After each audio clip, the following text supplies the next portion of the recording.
பாஜக மாநில தலைவர் அண்ணாமலை அதிமுகவை அழித்து விடுவேன் என கூறியதற்கு முன்னாள் அமைச்சர் செல்லூர் ராஜு பதிலடி கொடுத்துள்ளார். எங்க அண்ணாமலை பேச்செல்லாம் ஒரு இதா சொல்றீங்களா? அண்ணாமலைக்கு நான் ஏற்கனவே பல பதிலடி கொடுத்துட்டேன். அண்ணாமலை என்னங்க ஜோசியரா? நான் கேட்கிறேன், அவர் என்ன விஸ்வாமித்திரா? எங்க கட்சி அழிஞ்சு போகுது. விஸ்வாமித்திரருக்கு தான் அந்த சக்தி இருக்குண்ணா. அண்ணாமலை திடீர்னு அண்ணாமலை மத்தியில் ஆளுகின்ற பாரதிய ஜனதாவுடைய தலைவராக நியமிக்கப்பட்ட பிறகுதான் அவரை பற்றி தெரியும். அவருக்கு அரசியலே தெரியாது. அதிமுக எத்தனையோ பேரை பார்த்தது. இது ஒரு பீனிக்ஸ் பறவை மாதிரி. அதிமுக பல சோதனைகளை கடந்து வந்திருக்கு.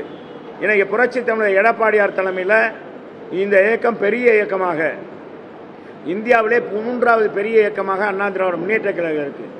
தமிழகத்திலே தனிப்பெரும் இயக்கமாக இருக்கிறது. இது அண்ணாமலை கூற்று என்பது வேடிக்கையானது, நகைச்சுவையானது.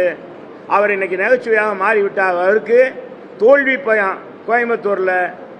எனவே அந்த தோல்வி பயத்தை மறைக்கிறதுக்காக இது மாதிரிலாம் பேசி பார்க்குறாரு. ஏன் பேசி பார்க்குறாரு? பேசுறது பேசட்டுமே. இன்னும் எத்தனை நாளைக்கு தேர்தல்? இன்னைக்கு என்ன ஒரு வாரம் இருக்காங்க? என்ன ஒரு வாரம் இருக்கு? ஒரு வாரம் முடிஞ்ச பிறகு ஜூன் 4ஆம் தேதி பிறகு அண்ணாமலை எங்க இருக்காரு? எந்த மலையில் வந்தாலும் சரி, எத்தனை மலைகள், இந்த அண்ணாமலை இல்லை. அண்ணாமலை வந்த உடனே, அரசியலில் வந்த உடனே எனக்கு ஒரு இது ஞாபகம் வருது. அவர் கமலஹாசனை பார்த்தாரு, நடிகரை, சூப்பர் ஸ்டார் ரஜினிகாந்தை போய் பார்த்தார். இந்த மாதிரி பாரதிய ஜனதா தலைவராக பொறுப்பேற்றுங்க.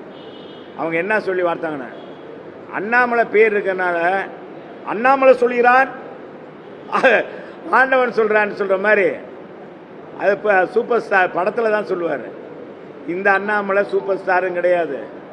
இது சும்மா சுச்சிப்பி. இதெல்லாம் ஒன்றும் இது இல்லை.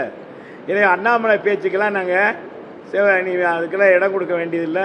நான் அவரை பற்றி கிளின்னு கிழிச்சிட்டேன். இனிமேல் அவர் இன்னும் பேசுகிறாருன்னா என்னன்னு தெரியல. செய்திகளை உள்ளது உள்ளபடி தெரிந்து கொள்ள ரெஃப்ளெக்ட் நியூஸை சப்ஸ்கிரைப் பண்ணுங்க.